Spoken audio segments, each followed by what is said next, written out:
Welcome to Liquid Assets, where we talk about the intersection of policy, management, and business, all as it relates to the world of water. How do we mass manufacture civilization? Well, it's not through building, cities that are one-offs, that are not modularly constructed, that are kind of organic. It's through figuring out how to build cities in chunks that are distinct modules like cells in a body. Now, that's what water decentralization means. This means you can just drop something in a neighborhood and say, here's your water source. Have at it, have fun. And that changes everything. I'm your host, Robbie, and today we have an awesome guest, Michael Stanley Galesdorfer, for you, or commonly known as MSG. So I'm MSG. I'm Dr. Michael Stanley Galesdorfer, and I'll leave you with this, and I'll start you with this too. Just remember that art is technology and beauty is power. And beauty is what you look at to know it's going to work.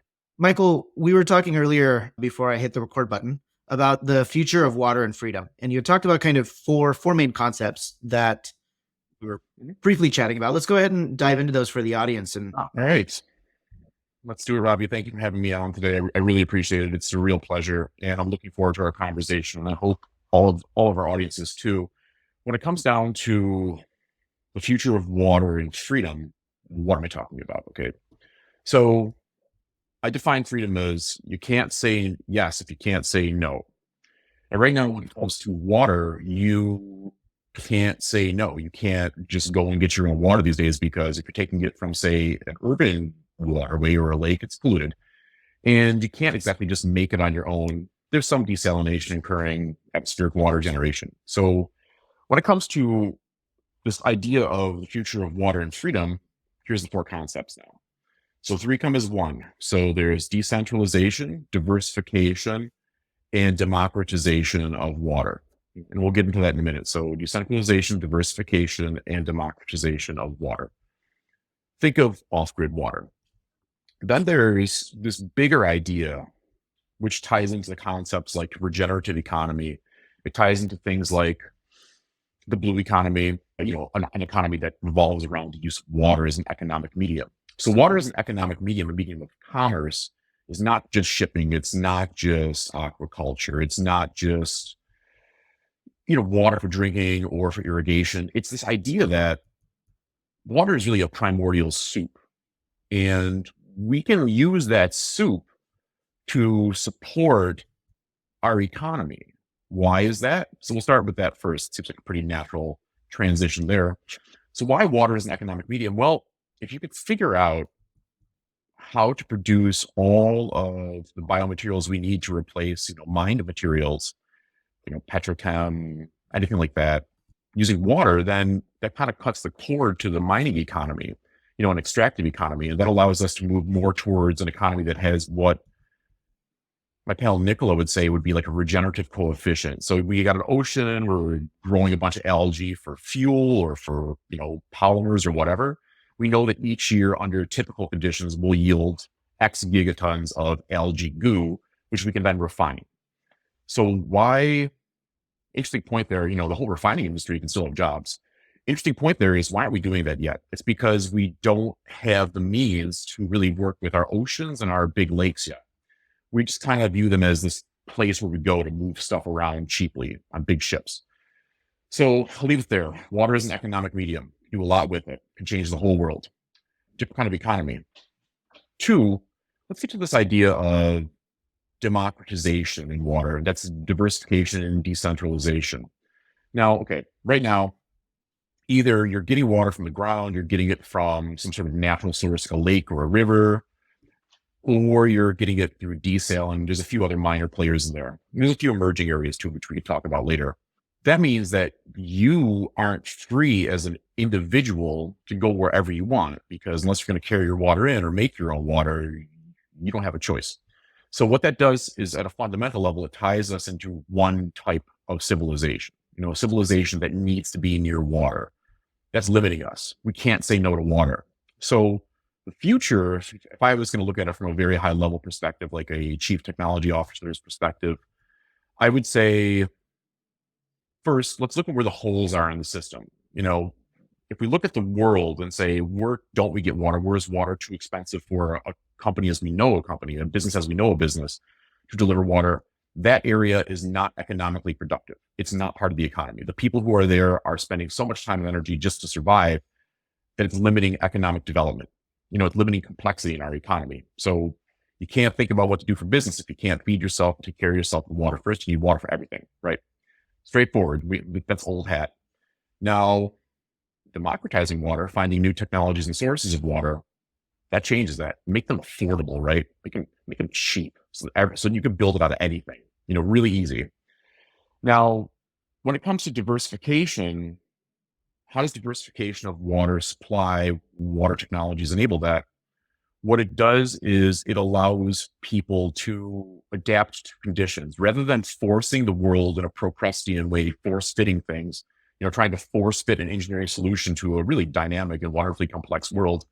You just kind of adapt the technology. You just say, well, I'm using atmospheric water generation on an industrial scale. How can we do that on an individual scale? Like, how can we take desalination using reverse osmosis membranes and multi-walled carbon nanotubes perhaps in the future? How do we take that and scale it down? How do we miniaturize it the way that, Steve Jobs and Apple took a iPad and turned it into the iPhone? Remember, you want to put technology in the hands of people to drive technology adoption. It's got to be easy. So we hit diversification, we did democratization, now decentralization. The outcome of this, pardon me a moment, the outcome of this is decentralization of power related to water. Think about water utilities, water authorities. Right now, everybody needs them. Everyone needs them.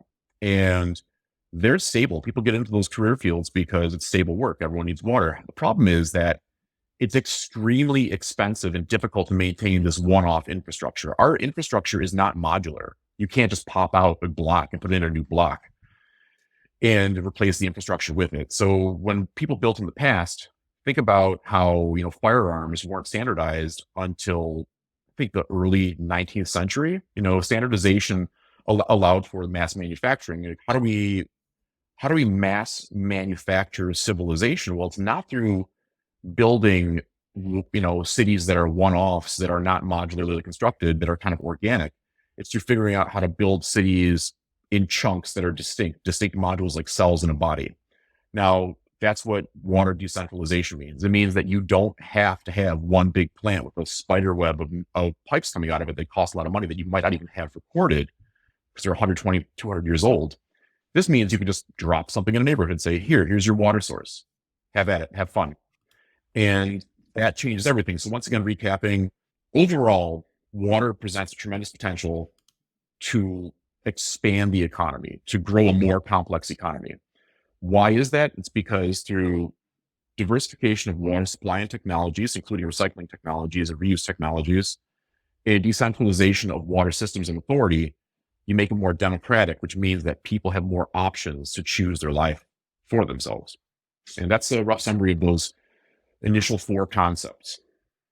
There's so much to unpack there. I want to kind of go back, and I love what you said, right? Freedom is you can say yes if you can't say yes if you can't say no, right? If you don't have, you can't say yes, you can't say no. And so it makes so much more sense, especially when you look at water as compared to telecom, right? Or potentially like electricity. We've had this conversation on the podcast a few times around how other markets have looked at decentralization, diversification, and, using that technology as an economic medium, right? You kind of brought up this Apple example of, we've opened up an entire world of web developers and app developers that now make millions, tens of millions of dollars off of the App Store, right? Which didn't exist 15 years ago. And so I think there is like a lot of just thematic parallels between what we see in the world today and what we could potentially do with water.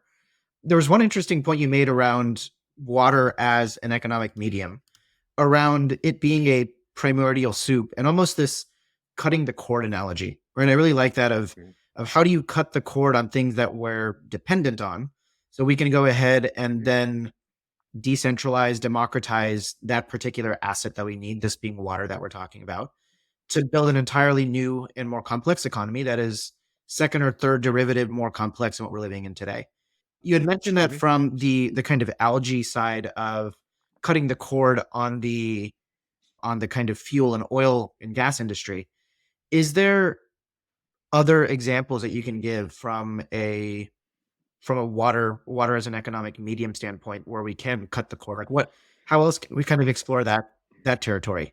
Sure. Let's go right into let's dive right in. Let's dive into the wonderful world of carbon and carbon things. Carbon sequestration, carbon fixing, carbon anything. Okay. So we talked about just cutting the cord, algae, biomaterials. It's one example. Now, most people don't really know this, they're not aware of this. What part of the planet really fixes the most carbon? What part captures it and stores it? It's the ocean, oceans and lakes. Yeah, it's so all this insanity about carbon capture and storage plants. It's like, no, that's super wasteful. In an energy stressed world, it's going to cause even more stress. It's like the drunk drinking even more to cover up the pain of last night's hangover, right? It doesn't work.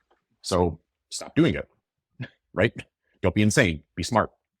Now let's focus on this. So how do we go from 0 to 1,000,000 miles an hour? How do we go from 0 to the speed of light when it comes to carbon capture and sequestration and long-term deposition? Well, you try it in lakes first. Because plankton are these really tiny microscopic plants and animals that eat them.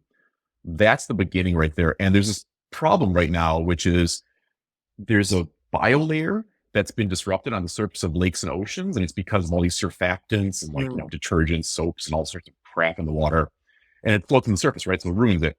So without that layer, this layer of lipids, organic living molecules, things like that, we can't get there. So we've got to start with some places that we can control first. A good example would be lakes. You test a solution in lakes, figure out what your biogeochemical exchange, I have a background in biogeochemistry too. You figure out what your exchange rates are and you figure out how much you can do. And then you treat it like an engineering process. You're engineering for ecological productivity. Ecological engineers know this theoretically already. They're just not given the resources to really go for it and do it on a big scale. So then from there, figuring out how much is being captured and sequestered, you got to figure out the structure of, the food web, all those interconnections in the network of matter energy transfer from sunlight to the bottom of the ocean or the bottom of the lake. There's got to be connections there. If there's not a connection there, if there's an animal missing, if there's a plant missing, if something's missing, you got to fill in the gap. Mm-hmm. So this is where we get really, really weird and far out. So this is where we start talking about water and cybernetic ecology. We're not talking about cybernetic ecology from an information systems perspective. We're talking about, think of, there's cyborgs. One of our ecosystems themselves could be kind of like cyborgs in the sense of, media, not in the sense of, systems theorists. Not like Norbert Wiener would say. Now, you got to fill those gaps in. So think of it as like assistive ecology. You know how you have a prosthetic, you lose a hand, you get something that works, that kind of does the job. Sure. Maybe eventually we'll replace it with a new hand. You do that for ecosystems too. So all these drones and robots and stuff like that's useful. We can build that technology gap out right there. What we can also do is create tons of jobs. People can actually farm living systems to sequester carbon and also get biomaterials out too at the same time, multiple benefits. Finally, you got to figure out how to store it on the bottom. So all these dams that are keeping sediment, sand, dust from getting into lakes or oceans, get rid of them because you need the sediment there to bury the stuff so that it gets into anaerobic conditions and then gets long-term moved underground and transformed and stored. Eventually it'll turn into something again, oil, coal, whatever. Now that's how you do it. The rough chain is in 3 parts. Make sure that the surface works. If the surface works, the little creatures can capture it. Then figure out what the connections are, make sure they're there, employ all those unemployed ecologists with PhDs, and then figure out how to keep it on the bottom. Take down the dams, let the sediment come in, let it do its job. Just copy nature, do it a little bit better. That's what we do anyway. Now, from there, if we're talking about this as a technology scaling problem, say we start in Lake Erie, because why Lake Erie and the Great Lakes? Because it's the warmest and shallowest and most polluted of the Great Lakes. Plenty of nutrients. It's a perfect soup for growing stuff that captures carbon. Try it there, see if it works. The lakes are already somewhat controlled in North America through the IJC, the International Joint Commission. Mm-hmm. And then start working on estuaries and bays in the ocean. So we talked about carbon. So water is the medium for carbon capture, sequestration, and storage. Stop the insanity otherwise. Now, what's another part? Let me think about this for one moment. Food, not just fish, not just seaweed, food. Think about where the Earth's population centers are. They're these coastal cities. So why are we growing all of our food, hundreds to thousands of miles, kilometers away, inland somewhere, on soils that are getting rapidly degraded, like all these really rich low soils from the last ice age, all the stuff that's beating off the ice sheets? It's not working. We're destroying the soil. You ever seen those pictures of cornfields in Iowa where there's the house that's 8 meters above the current working surface of the land? Yeah. Doesn't work. Grow food in the water near where you live. It's easier. And it creates lots of jobs because it's handwork, it's intensive, there's a lot of maintenance. No one loses jobs. In fact, there's more jobs in a water economy because the oceans are 70% of the Earth's surface, right? So that's it. So I got more stuff too. We can talk about that later. Wrapping it back around, let's look at it again. What we have right now is we have, biomaterials, algae, plants, things like that. We have as feedstocks for our various industries. We also have, carbon capture using lakes, streams, rivers, wetlands, and oceans. And the final part was food. Mm-hmm. Grow food in the ocean. Awesome. That's such a interesting way to look at it. I mean, honestly, my background's in mechanical engineering, right? And I love the way that you explain it from a systems diagram standpoint, and this concept of cybernetic ecology, right? Where you just said you have this prosthetic arm. If you break one off, there is a chain of functions that need to be achieved off of, the actual food chain and the ecological dependencies that are there. And if there's a part that's missing, I think we probably have the technology from a systems diagram standpoint and the technology to actually implement something to stand that ecosystem back up and then go ahead and kind of move forward from there. Mm-hmm. That makes a complete amount of sense. You had mentioned that ecological engineers kind of have a lot of these solutions in their mind, but they're not really given either the capital or the resources to kind of do that. If the knowledge is out there, right, that kind of raises a question in my mind of what will get us over the hurdle so we can actually start implementing parts and parcel of this. I mean, you'd mentioned, a great MVP is launching in a lake, but what's really stopping that kind of key from going in the ignition? It's uncertain. And I've worked with lots of engineers. I've run engineering teams to develop products. Engineers want reliability, right? So there's an inherent sort of, remember, your license depends upon, if you're a PE, a professional engineer, your license depends upon you getting it done, that it works. You say, I can do this and I know it's going to give this result. If your business's reliability and you're stepping into new territory, there's no such thing. It's all risk. It's all insanity, and it's all crazy. You don't know what's going to happen tomorrow. Yeah. You can't think your way ahead far enough. Remember, we can only see this far in front of our face. We can't analytically solve everything ahead of time. We don't have a systems diagram for the place beyond the horizon. So there's sort of a inherent anxiety and uncertainty towards the opportunity presented by the edge. What do the old Greeks say? Paraphrasing, immediate the eschaton, make the edge near so you can look across it. So we got to get over that. Get used to edge thinking. Get used to looking over the cliff and saying, let's jump. Why not? I might make it. 2, our economy right now is not set up to take chances. Business runs on reliability. What do you think people use all the data that they scrape from all the apps for? Figuring out user personas and just pumping more juice into someone's veins. Be like, here you go. You want more of that, right? It's all about reliability. It's all about reliable flows of capital, especially revenue, especially in tense times where people have less money. So it's getting tighter. Our economy is at the end phase of its development. It can't grow anymore in its current system. So it's trying to say, we'll do it this way, and it's trying to force fit. So one of the big problems is this linear economy that requires things to be predictable all the time. It's because it deals with scarcity and material production. And if that's your goal, you're not going to be thinking about things like, well, how do I get a different source of this, biomaterial? You're not thinking about that. You're thinking about how I can minimize the cost of my current feedstock by, say, opening a new mine. Sure. So lack of creativity economically, lack of creative economy. What's the third thing I could say social disconnection. People don't have salons anymore. They don't just hang out and try stuff and think freely. There's, how many times have I been in a conversation with somebody who's some sort of expert in something or other, and they're like, no, that's not going to work. I'm like, why? Like, because of this. And I said, have we done any sort of empirical investigation? Have we taken a look at it? No, we haven't. People forget that there's this thing called the narrative fallacy. It's most popularly presented in Black Swan.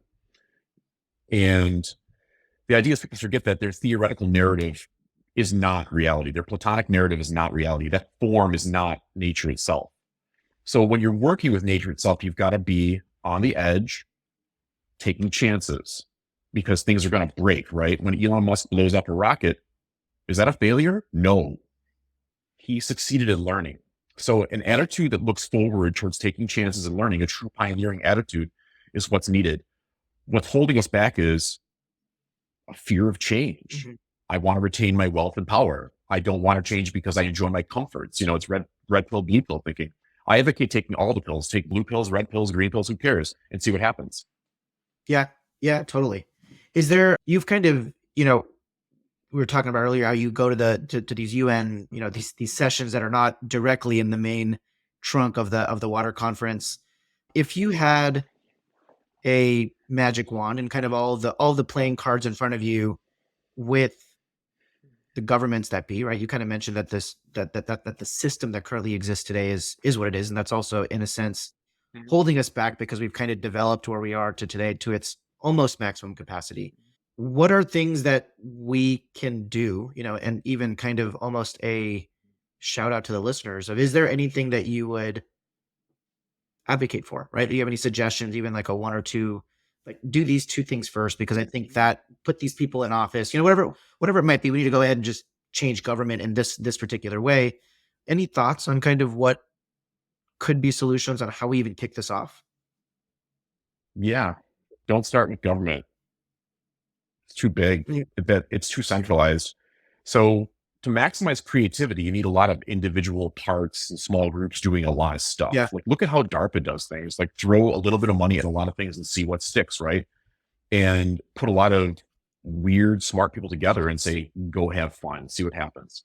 So the two things I would say: one, put your phone down, turn off all your stuff, maybe put some music on, maybe play your own music, and hang out with people in garages and tinker, screw around, have fun, drink beer, whatever. And take your time and replace entertainment, which is unfulfilling, with tinkering, which is fun. And you might come across something interesting. When I say tinkering, I don't just mean physical, that I mean playing games with your mind, free thinking, engage in free thinking and the free interplay of concepts and ideas, no holds barred thinking, speaking, acting, true freedom of speech, a place where nobody gets canceled, because we're living in times where we got to play games to think about where we're going to go tomorrow, because we don't know what's going to happen. Things are changing.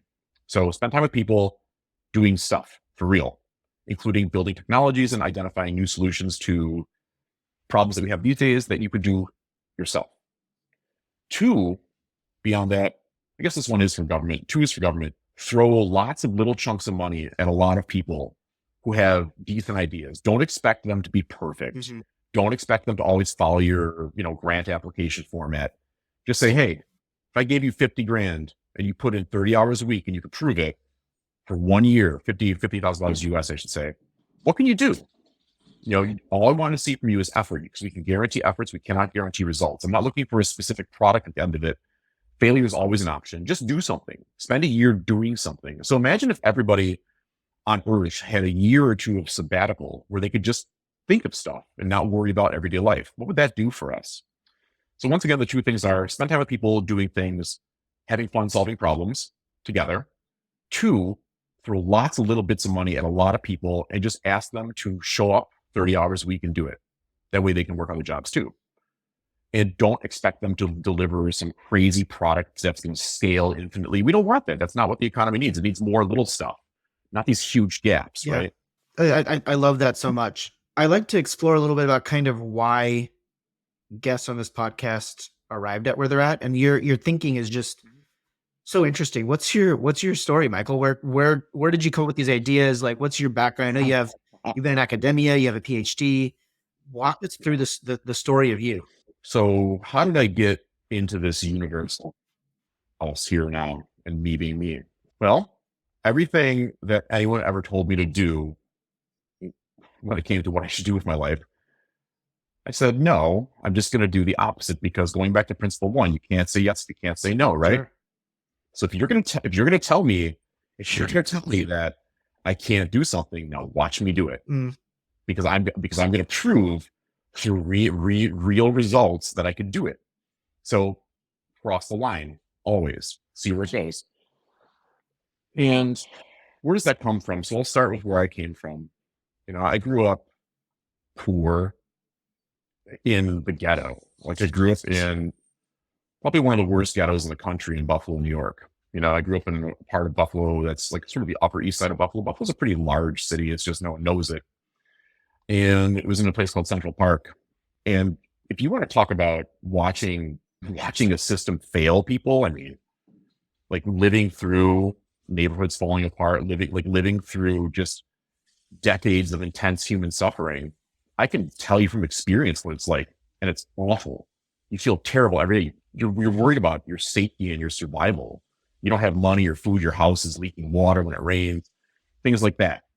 So suffering makes you strong, and without suffering and the will to proceed through it unabated, that persistence, you're not going to get anywhere. It's amazing. Like people talk about this stuff all the time. They talk about grit. Well, how do you get grit? You do the hardest possible thing you can think of, and you just do it every day. You punch the board like mm, there's no guarantee you're ever going to break through. That's where it came from at heart. I came from a place where there are things I've seen and I've been through that like you wouldn't believe, and I could tell you from firsthand experience. And so I decided that I didn't want that anymore because remember there is a way out of suffering, and the way out of suffering is not necessarily just acceptance of your current condition. There's another way, and that way is action. That way is willful action towards creation. So then I read a bunch of books as a kid. Of course, it was like I read Dune. I read all the Dune books by Frank Herbert. I read a lot of National Geographic. Luckily I had grandparents who knew how to live.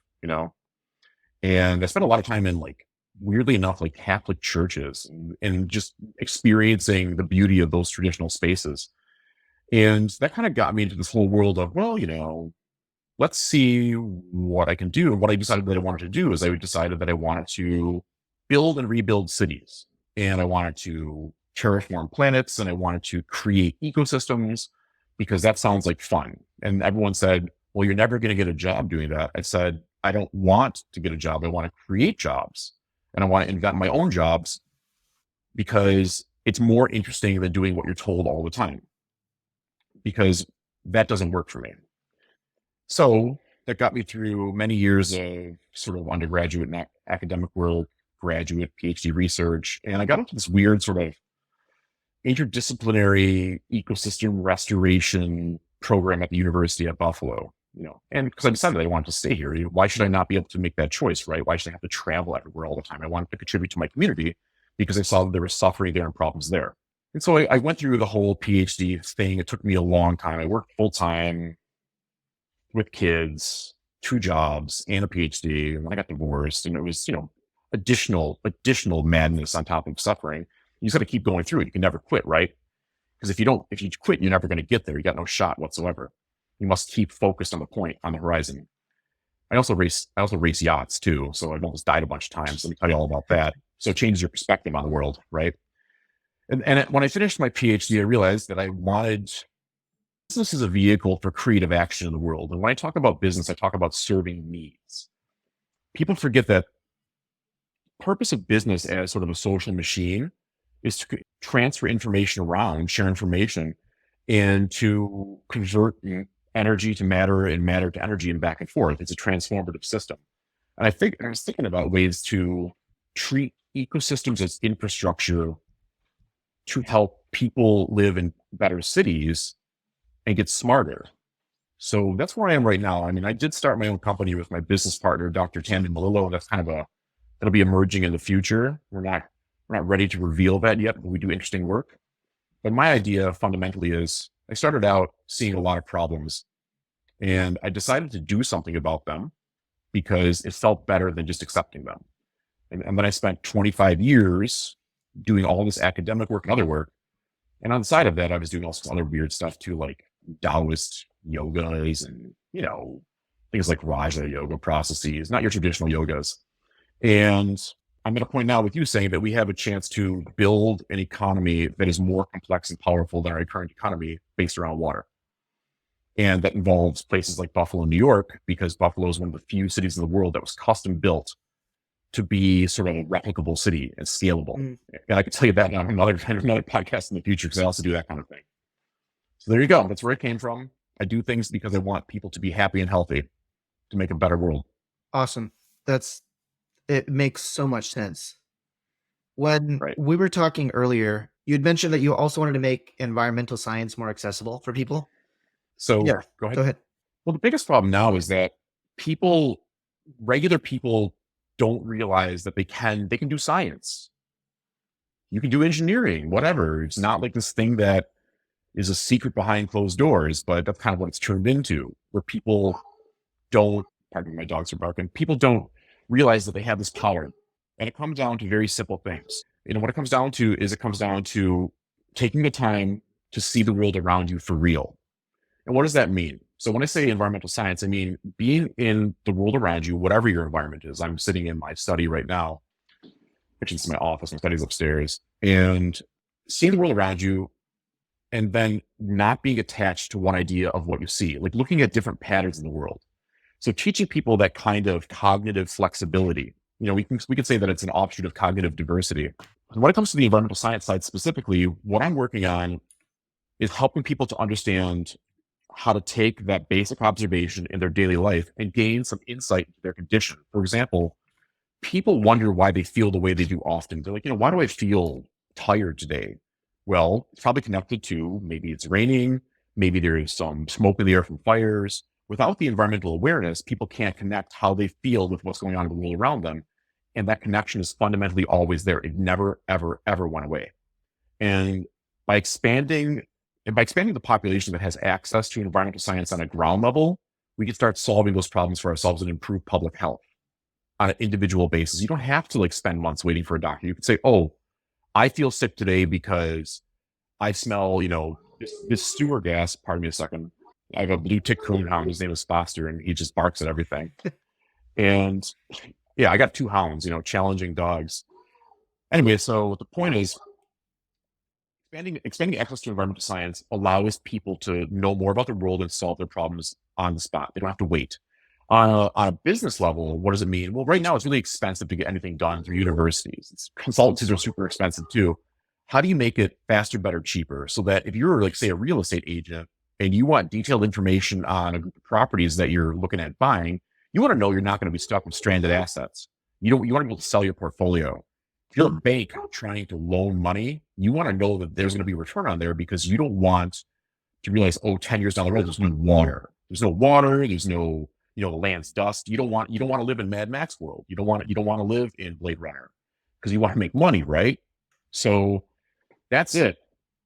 That's the whole point of expanding access to environmental science. And when I say environmental science, I mean total environmental science, not just limited studies, publish a paper and it sits on a shelf. I mean, dynamic. So it's a service too. You might have an initial product, which is an assessment or analysis. And the services, we help you be aware of what's going on in your world.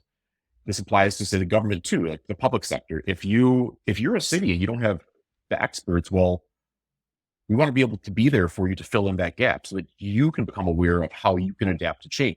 This is a global market because change is coming. It's already here. And you're going to need people to help you with it. There you go. Which really ties back to your kind of initial point you made about, putting your phone away, sitting down and really just tinkering in garages or with groups of people, because you're right in the point that you made earlier is we don't have these third spaces anymore, right? We have the work, the home, and the office, and we used to spend a lot of time at these salons, the cafe, whatever the name is, and whatever culture you come from. But these third spaces used to exist, and people used to have a lot of information transfer then, right? They used to have a lot of communication, a lot of collaboration, and totally makes sense that we do need to bring it back a little bit from the world we've been living in the last few years to kind of getting back out to those salons and those third spaces. 100%. And it's not predictable and it's not safe either. So here's a fun fact about me too. I've been in the hospitality business, restaurants, bars, everything for 26 years now. Mhm. And chaos is creative. When we start putting safety above risk, and in those spaces and those third spaces, they're wild. They're ungovernable. No one cares what the rules are other than don't burn the place down, Yeah. right? And that's where that cutting edge creativity comes from. Now imagine a group like that equipped with the tools to do real-time environmental science on a little pond. It becomes almost like a hobby. It's like, imagine all the tech nerds in the world saying, let's figure out how to take all of our stuff and put it together for a purpose. And then we'll see things like self-assembly. Because remember, the more chances for these random occurrences to take place, the more chaos we can create, the more chance that something is going to stick, right? Exposure to positive black swans. Yep. And chaos has value. And that's kind of what Silicon Valley was like back in the day when it was cheap. And you had some jobs at, like, what was it, Dell and Hewlett Packard, and some Stanford people probably smoking weed, hanging out in garages. Sure. That's where it came from. And a lot of like vast spaces like cow country, I spent time in farms too. Those vast spaces that you don't get when you're staring at your phone, when you're sitting in just rooms all the day, Mhm. those vast spaces change how you think. So do it together outdoors. Love it. I ask everybody a final question before we close out the show, and you kind of alluded to this, that you did read a lot. I ask everybody, is there a book or a show or a movie that has, maybe had like a profound impact on the way that you look at the world, or the way that, kind of has moved in your interest towards water? I'm not going to say what I want to say because it would be a little bit too weird for most people. But let's just say I'm not going to tell you what book has probably had the most influence on me. Okay. But let's just say that it worked like magic. But I can give you something that's more palatable. And I'm looking at my bookshelf right now. Give me a second. Give me just a moment. I'm going to get up for a second and actually see if I can find the book. Okay. So this one has lost the dust jacket. I think it got destroyed a while ago. But you can see it's maybe Energy and Form Okay. by Knowles. And it's from MIT Press. And this was, here's the dust jacket. So remember, let's think of it like this. There's a concept in esoteric Buddhism known as like Vajrayana Buddhism called knowledge of the ground. So when you understand the root of reality, you understand that form and function go together. It's like, Tesla, how do you think Tesla figured out three-phase power? He's like, well, how do you stabilize the flow of power? Well, linearity will cause pressure and backup, so you have loss. Like linearity and sort of like, the transmission of energy, it's like it creates sort of a bleed. Now, where you spiral it, just like rifling a bullet, it'll actually self-stabilize over time. So how did I get into this stuff here? Here's the cover. Got a pretty cool sort of early geospatial Mandelbrodian thing. Oh, that's There it is right there. Yeah, it's pretty cool. I love these 60s, 70s style books. So an ecological approach to urban growth. Well, this book really kind of, followed up on a pattern language. And why does it matter to me? It's because when you start designing at the level of basic forms and geometrically, then you can begin to understand how things will flow through systems. So say we're designing an ecological network in one of the Great Lakes or an ocean, lay out the form first, and then allow the dynamic components to like show their stuff over time. Put stuff in place and see how it moves together. And it's like playing sports. It's like, working in a restaurant. It's like working on a systems design problem. Get it there first. And that's why this book is so important to me right now. There's a bunch of other ones too, like I said, but this is the one that's currently the one that has really changed my mind. Awesome. Yeah, we'll definitely throw that onto your show notes. I think our readers and our listeners actually love picking up the books that everybody that we interview has. There's always a interesting answer that we get. Well, that's all we have time today for. Thanks Mhm. again for coming on the pod, Michael.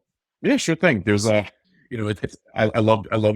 love talking about what's possible and how to get there, because remember, you got to be more than an idea guy. You got to be able to go from the idea to the reality and do all parts of the process. And getting back to the idea of, decentralization, with centralization, there's over specialization. So despecializing, becoming expert generalist is the key, you know, broad and deep.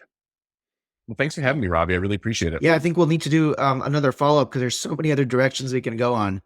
But Where do you want to go? yeah, You know, where do you want to go? awesome. And so for all of you out there listening, you can find us wherever you listen to your podcast, be that on Spotify, Apple, or Google. And you can follow us at liquidacids.cc. Again, my name is Robbie Caroni, and thanks again for coming on the show, Michael. Yeah. And this is Dr. Michael Stanley Galesdorfer signing off, saying thank you once again, Robbie. And let's follow up, let's say December, Yeah, for the holidays.